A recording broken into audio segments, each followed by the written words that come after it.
Hello and welcome to the very first edition of the New England Airsoft Podcast, brought to you by Assault Team Flashpoint. With this podcast, we'll be bringing you all the latest news and info about the New England Airsoft scene. This episode will feature an after-action report for Operation Bobriwka, and we'll spend some time talking about who we are and what we're about. Thanks for listening and stay tuned.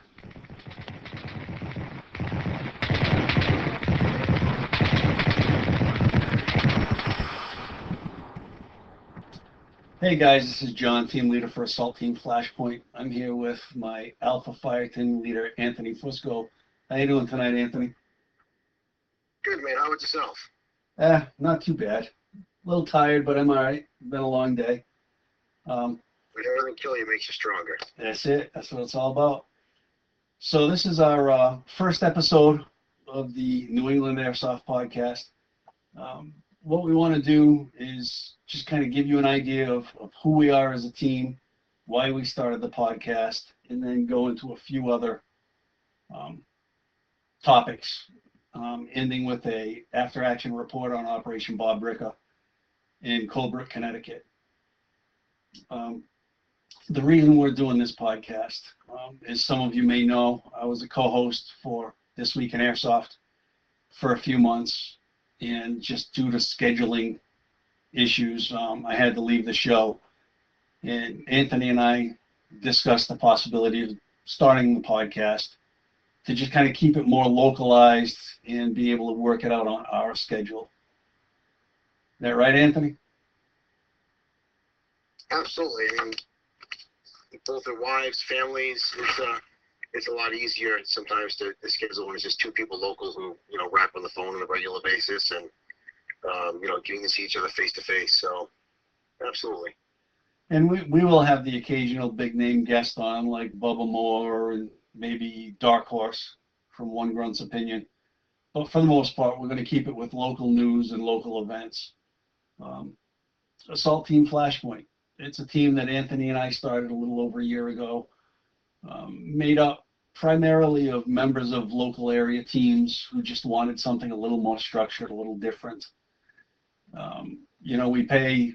We pay team dues, $20 a month. The dues go towards helping us get to events, equipment, things like that. Anthony can get into that in a minute. We're currently recruiting.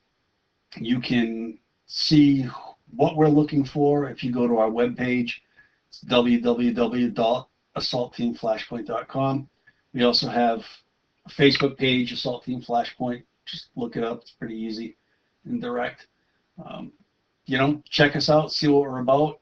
If you're interested, we have members. Anthony's from Rhode Island. We've got a couple other guys in Rhode Island, spread out throughout Massachusetts. So if you like what you see, shoot me an email. Anthony, you want to explain to them a little bit about what the dues do for us? Yeah, absolutely. We decided as a team to collect monthly dues as a way to try to keep expenditures down so that we could attend more events. And with each event, it wouldn't be such a big chunk out of someone's wallet. With that being said, we decided $20 a month was pretty fair. And with that $20 a month, just for an example, when we went to Red Storm East 2 in Scranton, Pennsylvania, we had 12 members of our team that went, and the team dues paid for the lodging and the food for all 12 members for the entire weekend. So essentially, all you had to do was pay your entrance fee to John Lewin Lion Claws, and a lot of guys carpooled, so they just split gas and tolls, and the rest of it was paid for by the team. We also just had a holiday dinner recently, and team members, their wives, their families all showed up. The dues paid for that as well.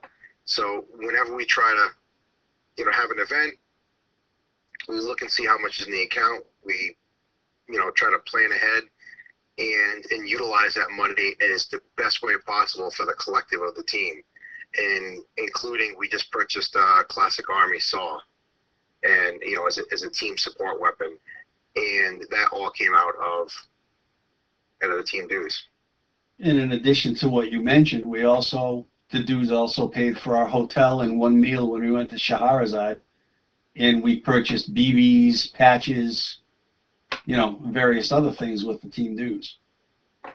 Yeah, absolutely. It's $20 a month sounds pretty insignificant, and it is a lot of money to some people, but it adds up so fast, and we try to utilize it the best way possible. So like the team BBs that we bought at the beginning of the year, we still have bags of them. So the next national event, we still have plenty. If the whole team goes, to supply everybody with BBs. So it's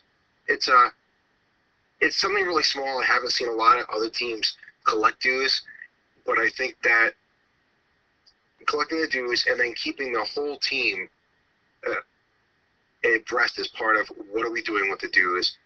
All the team members vote before we spend the money with the dues, so that everybody is involved. Everybody has an opinion and a say, and we've never had a problem. We've never had any kind of conflict because of it, and it's been working really well for us. Exactly. So check us out. Like I said, check us out on our webpage, www.assaultteamflashpoint.com. Check us out on Facebook. Get a hold of us either place if you have any questions.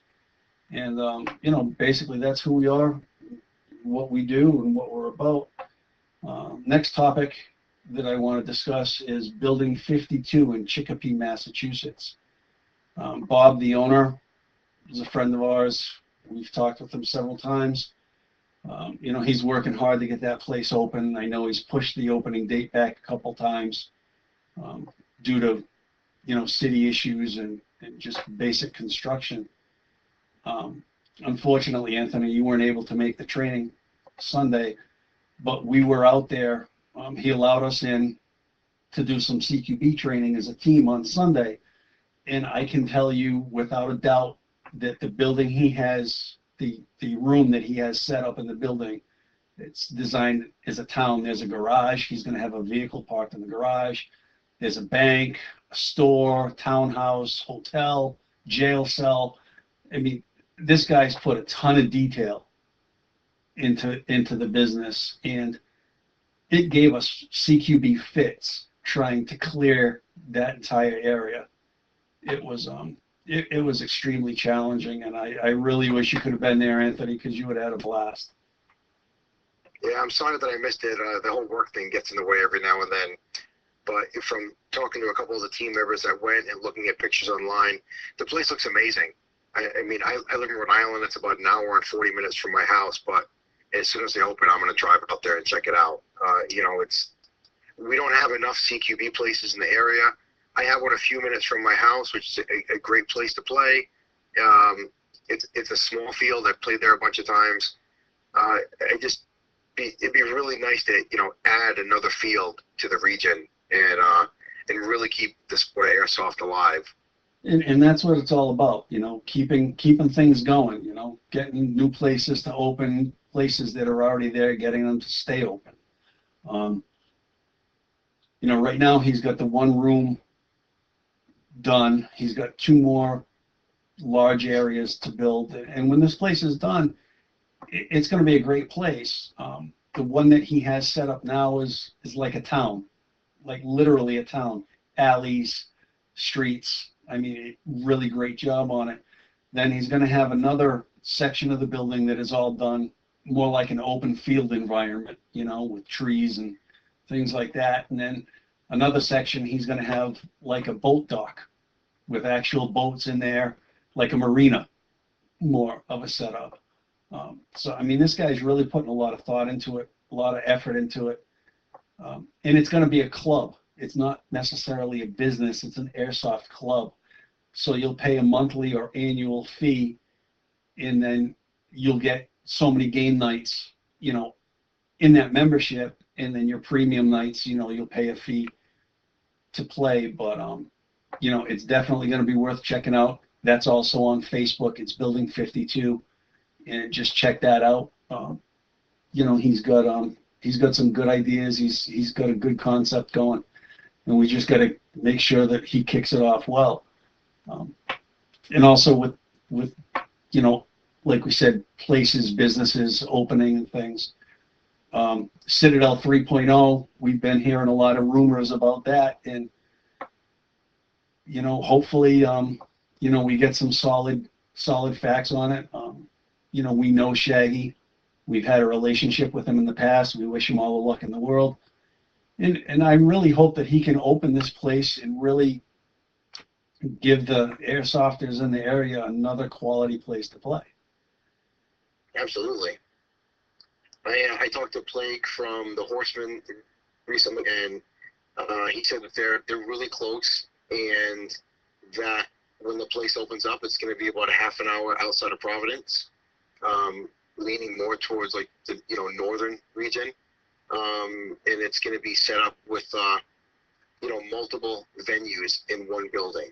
So you can come in and get an experience no matter what part of the building you go in. He's keeping, until they finalize it, really get the ball rolling on it. He's keeping some of the details hush hush, which is completely understandable. But, again, I'm really excited. I live in Rhode Island. I don't mind driving an hour, when I used to go to the Citadel, or an hour and 40 minutes to go to Building 52. But it would be great to have a place that's really close by, significant size, where you could, get your CQB on during the winter months when, it's just not always feasible to, take your AEG out in the snow and sub-freezing weather. Absolutely. So we'll keep you posted. As we get information, we'll give it to you. But, check out Building 52. Check them out on Facebook. Keep up on Citadel Airsoft on Facebook. Get the information. And hopefully we'll have 2 new places that we can rock out our CQB and have a blast. Let's see, next on the list, Javier Franco, Dark Horse from One Grunt's Opinion. He got a hold of me today, and he's actually having a contest. When he hits 1,500 Facebook likes and 1,000 likes on Instagram, or 1,000 followers on Instagram, he's going to choose one person to join him at Operation Broken Home 3 next year in Oklahoma. Basically, he's going to pay for your ticket for the game, and he's going to pay for your hotel to go out there and run with the Dark Horse and his crew. If you don't put in for this contest, you're nuts, man. That is going to be an incredible weekend for whoever wins that trip. Yeah, I'm on his Facebook page right now, and he's already more than halfway there for likes. He has 884 likes, and I'm sure once people get a hold of this contest, it's going to be nothing for people to add.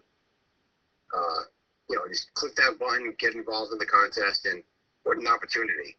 Yeah, and so, how are you going to win this? Well, this is what he needs you to do. He needs you to like the One Grunt's Opinion page on Facebook and become a follower on his Instagram page. He wants you to like this post. The post, I added it to Assault Team Flashpoint's Facebook page too. I shared it with that page so it's easier to find. So like the post, share the post, and when you do comment on the post, and you have to comment, I want to go to war with Dark Horse. Do that, you'll be eligible to win, and hopefully you'll somebody we know will win that trip, and then we can have them on the show and talk to them about how cool it was. And hopefully in the not too distant future, we'll have Dark Horse on the show. Maybe he can tell us about it. You get it straight from the source, and have some questions for him for his One Grunt's Opinion page. So, all right, well, next on the list, after action report for Bobriwka. Operation Bobriwka is a Black Sheep Milsim event, and it was in Colebrook, Connecticut, a couple weeks ago in October. We attended as a team, and it was a fantastic 350-acre, approximately, right, Anthony? Yeah, I think it's about 300 acres. American Ukrainian campground that was set up in the mid 1950s. It's used by the Scouts a lot. They do all sorts of different like educational things there, and it's a great terrain because it's got a combination of like open ground, woodland, thick brush, thin, hills and valleys. There's streams, there's rivers, there's some structures on the camp. There's a lot of great places that if you find them, there's some overwatch areas where you can definitely snipe a whole squad without them even knowing you're there. A lot of ambush points too on the dirt roads. Absolutely, tons and tons of ambush points. And going in October was like the perfect weather. A little chilly in the morning. Once you start getting running around, you're just completely comfortable. Yeah, you didn't sleep in a tent Friday night, dude. Yeah, sorry. I slept in a nice warm RV. I'm sorry. Yeah. The thing that was really cool about this game, though, is that the objectives, it wasn't a terrain-based objective game. It was, you had, as with, most Black Sheep games, they had lights and flags placed around the field that your particular team had to turn on the particular colored strobe, green for green, and I think it was like an amber color for the tan side. And that was part of how you gained your points, is the refs would drive around the field at particular times, they'd score points. But also the main objective was in 3 parts. There was a pilot, and what were the other 2 parts of it? Oh, the gentleman, the dummy in the pilot suit was a general, and there were two foot lockers. Okay. And you had to have all 3 of them and move them from one point to the next point, which was like one flag point to the next flag point, and in order to get any kind of points for your team. Right. And it sounds easy, but it was not, because at the same time, when you had that, not only were you fighting against the other team, but Black Sheep's up for their house team was up for, and they were trying to take it back to neutral territory. Right. One thing I have to say that was simply amazing is I kept wondering to myself at the beginning of the event, how are people going to keep track as to how many times we go back and forth? Because it's 300 acres, and I think the second day there were 9 sites. But they had refs going around in RVs. Yeah, and the game was run very, very well. Absolutely. And I think at the end of day 1, I mean, it seemed like Saturday, every time we got into a firefight as a team, we were heading off it with OP4. I don't know how we did it, but every firefight seemed to be with them. They were definitely a formidable opponent, because they rolled us a couple times. Yeah. We did damage, but they definitely they're definitely a good team, and we even went against the whole of the army a couple of times too. Yeah. Happened to be in the right place at the wrong time. Yeah, or the right place at the right time. It all depends on how you look at it. Yeah, absolutely. It was a great venue. And I think that at the end of the day segment Saturday, because there wasn't really a break, so to speak, there wasn't a scheduled break, but like at the end of the daylight portion of the game, I mean, we were the green team, we were Alpha Company, and we were getting our butts handed to us. Bravo Company definitely had the edge in points when the sun went down. But it seemed that once the sun went down, I mean, we gained a bunch of traction as Alpha Company. I think we were behind over 3,000 points at dinner time, because the game started at noon on Saturday and it went until 9 o'clock at night. But around 6 o'clock at night, when we checked the board and did a quick break, when we retconned, I think we were behind over 3,000 points. Yeah, and at the end of the day, when it indexed on Saturday night, we were up by 1,500. Correct. And that's where the game changed for us. Sunday morning, when we hit the field, we located the general. It was the general that we had, right? Correct. Yes. And we located the general, and then it was the opinion of Alpha Company that instead of trying to get the other two portions of the package and score points, we didn't need to. All we needed to do was secure the general so the Bravo Company couldn't score any more points. Yeah, because you had to have all three assets in order to score points. And then once you had all three assets, you had to move it from, one flag location to another. But if you only had two assets, it was impossible for you to score any points. Right. So, and I apologize to the team. I can't remember who initiated it with Alpha. Great group of guys, but they found the general. They hit the general in plain sight, and then we rolled up with them and it defended that site. And as many times as as Bravo came at us, they never found the general. They even overtook us one time, walked right over the general, didn't see him, and we came back in and took the site back. Well, they didn't. It wasn't that they walked over him. One of the Bravo Company soldiers used the general as cover. Yeah. Literally jumped behind him and used him as cover during the firefight, and never saw him. Never realized it was him. You get caught up in the moment sometimes, and hey, we've all had that epic fail moment, Yeah. And the trying thing, to fix it for the next one and move on, but it's still fun. It was a great game. all right. And the thing is, Major Bucciarelli, he didn't want it to be a terrain-based game. He wanted it to be fluid and constantly moving, which is exactly what Saturday was. And Sunday, because of strategy, it turned into a terrain-based game. The game morphed all on its own into something completely different, which, goes to the majors' credit and to Black Sheep in general and how they ran the event and, how Op4 performed. It goes to their credit that it was such a dynamic game. It evolved on its own. It developed a life of its own. And basically the game did what it wanted to, and the players followed it. Yeah, absolutely. It was also really nice to see.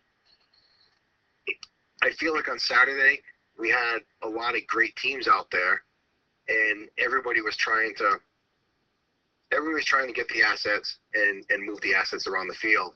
And on the first day, Bravo was better at getting all of their teams to communicate and work really well together. And it's not to say that Alpha didn't do the same, but I think Alpha really shined,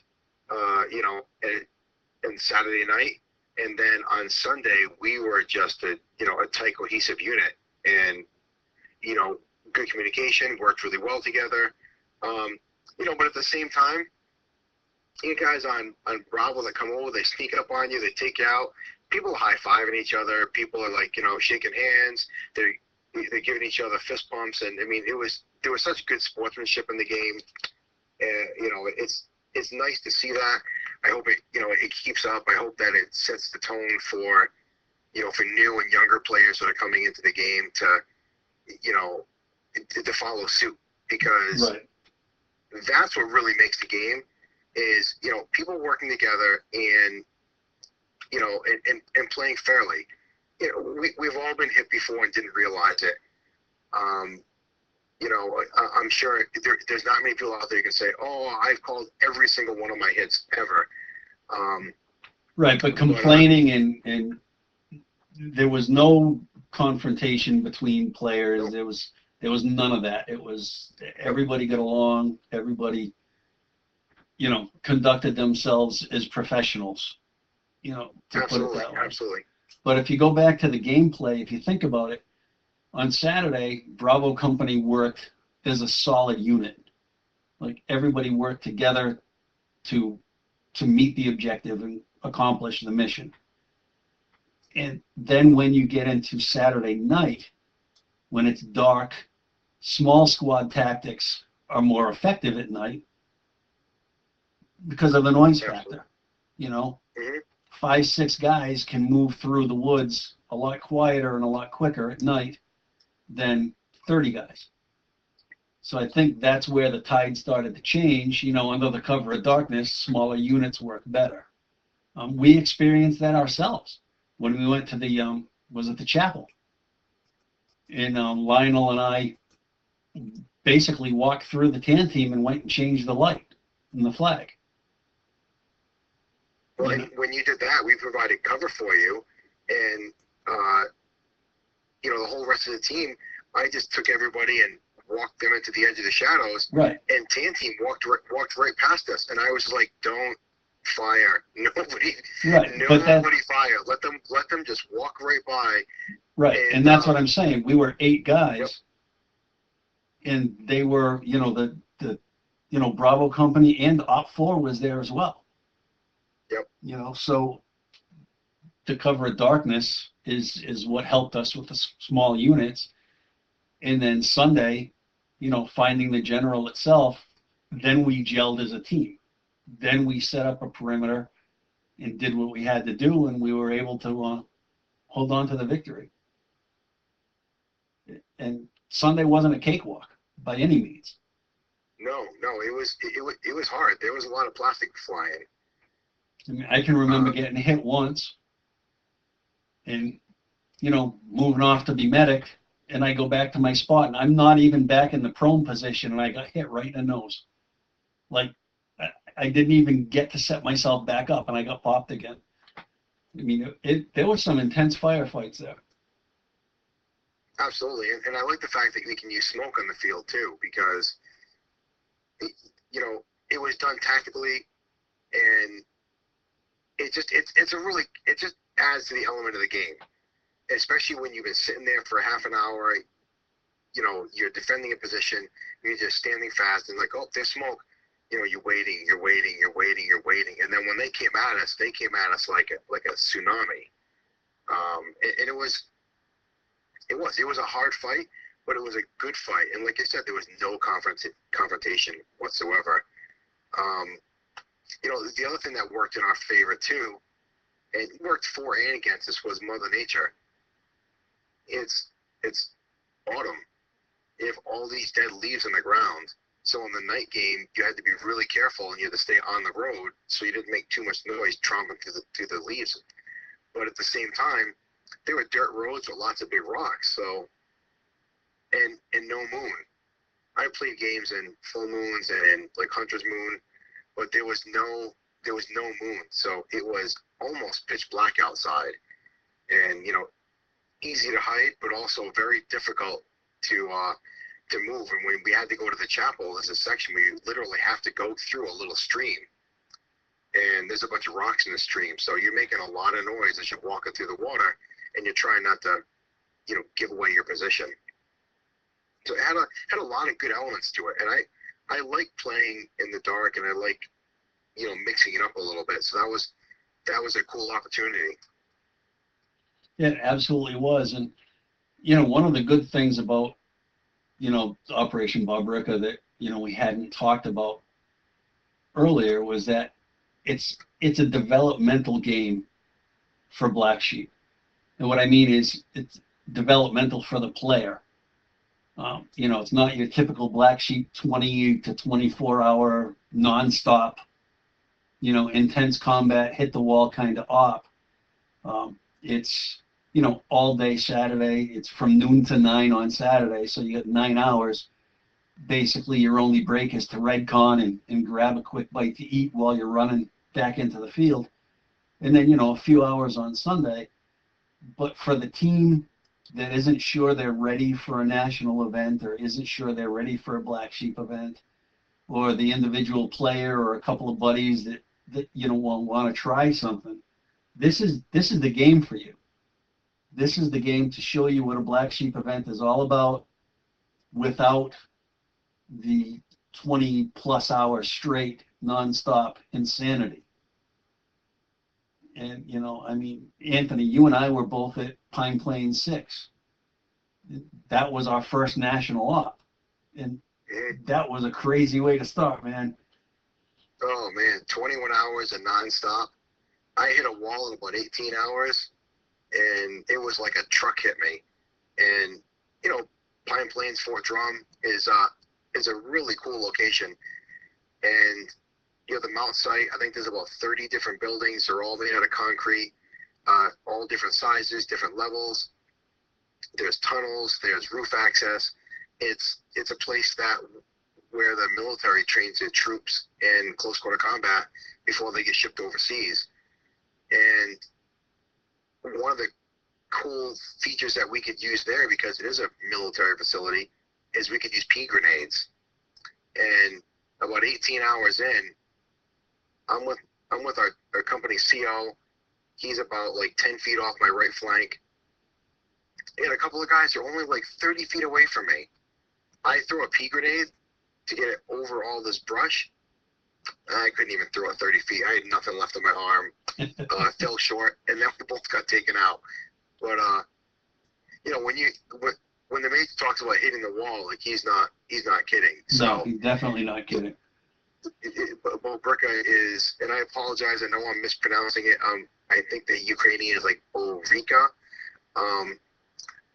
But it's a good transitional event, and it's right in our own backyard from Rhode Island. It took me like 2.5 hours to get there. And I'm in Central Mass. I think I was about an hour and 20 minutes. Yeah, I'm in the Providence area, so it's not, you know, it's not that far. Right. It's not an expensive op, and you know, with the meal plan, I had some awesome hamburgers and cheeseburgers, you know, amongst other food. So. And definitely get the meal plan. You know, it's decent food. It serves its purpose kind of food, but as we can attest, there's nothing nearby. You're not going to run down the street to Subway. You know, so either bring your own or get the meal plan. But definitely go to the event. You know, go to Black Sheep Milsim. You know, on the web, check it out. Major said that they were going to do it twice next year. He said probably one in the spring and one in the fall again. So definitely check it out, you know. They have a Facebook page also, and on our team page, assaultteamflashpoint.com, right on our homepage, we have a link to Black Sheep Milsim. You can just click on the icon, it'll take you right to their page. And then we also have like a Friends of ATF, and you can find the links there as well. So if you're having a hard time finding it on the internet, just, you know, stop by our site and you can hop right over to their page and, you know, get all the information, get all the ops. The Major even puts maps, you know, when he has them available right up on his site, which is nice too, so you can do a little bit of pre-planning. Right. But so, you know, check it out. It's definitely worth the money. It's definitely worth your time. Don't think you're not experienced enough to go, because any experience level can go and have a great time at this event. You'll learn a lot. You meet a bunch of great people. You know, the Major runs an awesome event. I mean, the stuff that he does, the way that he runs it, it's just fantastic. As far as, you know, this podcast is concerned, where can you find it? Well, we'll post a link up on our Assault Team Flashpoint Facebook page. That'll bring you to it. And then, Anthony, you're going to set it up on our website? I'll set it up on the webpage. When you go to the homepage, you will see some tabs you can click on. And if you move your mouse over the gallery tab, some sub-tabs will pop up, and the link will be right there, and you can listen to it straight off our site. Now, are you going to quick link the podcast from our Facebook page to our website? Yes. Okay. So there you go. You can either go directly to our page, or you can go to our Facebook page and reach it from there. We'll be doing these we'll put one out probably every 2 weeks. If there's a special event, like an after-action report for something that's local, for example, Autumn Justice 6, We have Brian McFadden from War, and I believe John Lasher was going to be with him. And we're going to have them on to do an after-action report. So that'll probably come out next week. But the typical show, if nothing big is going on, we'll put one out every 2 weeks. And, you know, like I said, you know, I've already talked to Bubba Moore. He's happy to come on. We'll try to get Dark Horse on here.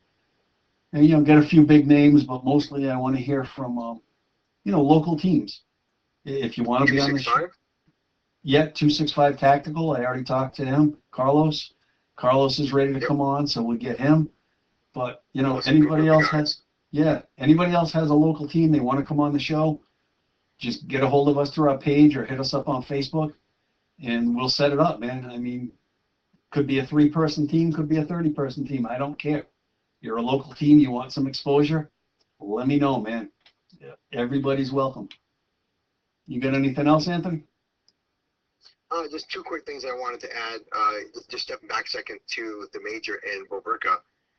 One of the things that we forgot to add was if you are a new player and you want to go to a big game and you're not sure if it's with you, if it's for you, you're not sure if you have the skills to do so. The first night on Friday night, he offered free navigational classes, free tactical classes to anybody who was there. Which is also how you earn, one of his patches, and it's a real great way to, sit down with somebody with, decades of experience, has put this all together and really wants to teach, players how to do it right and how to get the most, out of the experience. So don't be bashful if you think, I'd love to do that, but I really don't know. I don't have enough experience to know what I'm doing or to do it right. It's one of the few events that you can show up and they'll teach you, right, before you play. Right, he's going to teach you what you need to know. Absolutely. And he, I haven't read the second edition yet, but the first edition of Airsoft Insider magazine that came out a few months ago, he actually wrote an article on some tactics and movements, and I just got my subscription in the mail today for issue 2, so I haven't cracked it open, but I'm sure he'll be a regular, in that as well. The last thing that I wanted to add is you talked about recruitment earlier, and for anybody that wanted to find the recruitment page on our website, when you go to www.assaultteamflashpoint.com, just go to the More tab that's all the way to the right, highlight that, and then you'll see the recruitment that'll pop up down below it. And not only do we have a program for full-time members who are 18 and over, but we also have a cadet program for members who are, players that are interested that are the age of 15 to 17. And all of our contact information is on that page, as well as you can send John and myself a message right from the webpage. It goes directly to us for any questions or comments or concerns you might have. All right, sounds good. So I guess this wraps up the first edition. And like I said, awesome. No, go ahead, Anthony. Oh, I was just saying awesome. And, like I said, we'll get the guys from War, the Worcester Airsoft Regiment, on next to give you an AAR of Autumn Justice 6. And, we'll have some more local news, maybe an update on Citadel 3.0, update on Building 52. And, things are slowing down for All-Star since it's an outdoor field, but in the springtime, we've got some cool stuff planned that we're going to be doing, helping those guys out in the spring. And that's a great little field to go and play at. I think, what is it, $15 on Saturday nights? Yeah, $15. It's a nice field. Started as a paintball field, lots of natural cover, lots of man-made cover, structures. Some of the structures are even 2 stories tall for Overwatch and for sniping. It's a great little field, and it's where we held Deliverance too, back in August. Yeah, I mean it's a lot of fun, great guys. It's affordable. It's an outdoor field. Just a great bunch of guys, great place to play. You got to check that out in the spring. think they're still having games for a little while longer this year, but I don't see them going on too much more. I know Brian McFadden said that he wants to try and go all winter, but once the snow flies, I don't really see that happening. Just trying to get back there to play would be nearly impossible. But hey, if they can keep it going all winter, that's all the better for us. But so yeah, so that's it for this week. We'll see you next time, and like I said, just keep slinging the plastic and having a blast. And Anthony, I'm sure I'll talk to you soon. Absolutely. Thanks for having me on the show, and we look forward to hearing from local teams and what's going on with you, and let us know. We'd love to have you on the show. All right, guys, we're out of here. See you later.